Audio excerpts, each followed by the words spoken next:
Мен сол ақпаратты айтуға сіздерге кірдім. Бұл дегеніміз қауіпті сигнал, тревожный сигнал дейді ғой. Бізге ойланатын сигнал. Неге олар өмірі адвокатты кіргізіп жүрді да, осы уақытқа шейін, осы күнге дейін кеше неге кіргізбей қойды деген сұрақ пайда болады да. Марат Жыланбаевтың қазіргі жағдайы қалай екен, не болып қалды екен деген сондай ішімізде үрей туып жатыр енді.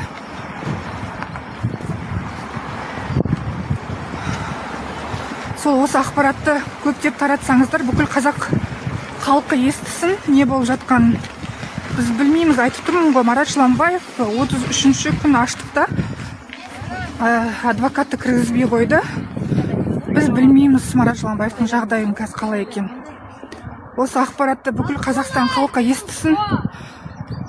Себебі Марат Жыланбаевқа аштық ұстама, ол жерде өзіңізді күтініңіз, керісінше тамақ жеп жақсы болыңыз деген